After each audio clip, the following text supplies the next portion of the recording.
This was once a young man who was always faithful to his father. Everything that his father ordered, he obeyed.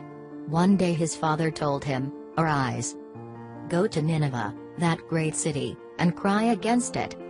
For their wickedness is come up before me." He knew it was not an easy thing to do. Even his brothers discouraged him. They told him not to go, that he would be in great danger. He felt very nervous and he was very afraid of what would happen to him.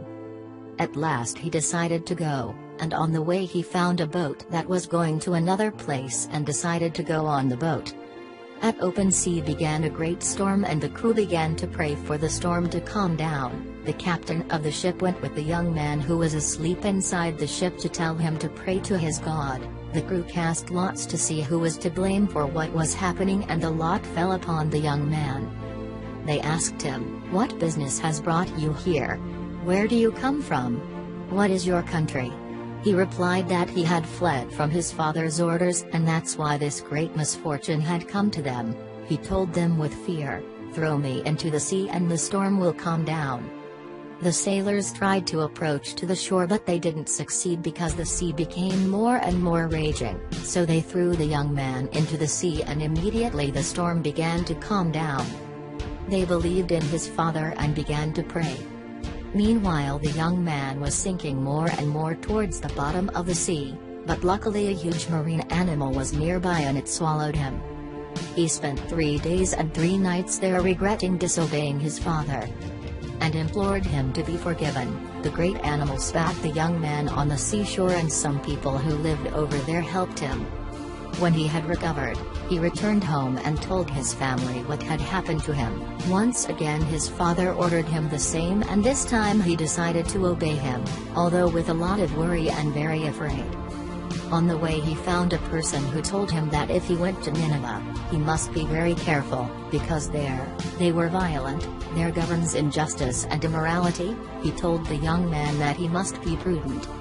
And indeed, when he arrived in the city he observed injustices, thieves, prostitutes and poverty. He approached downtown and in a high place he began to say stammering, "Within 40 days Nineveh will be destroyed."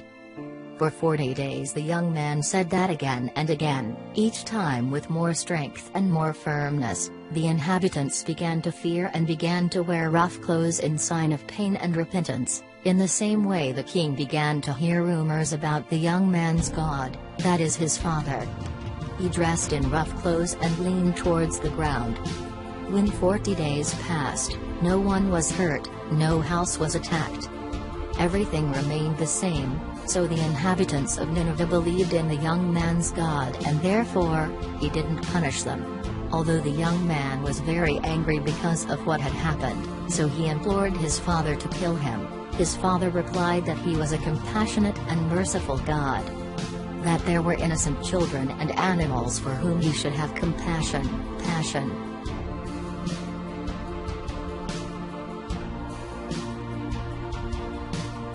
When you feel overwhelmed, when you feel lonely, you know you can get close to him, because he heals everything. He knows you, he knows your problems, your worries. He knows everything about you. So get close to him and everything will be fine. Cry out to him.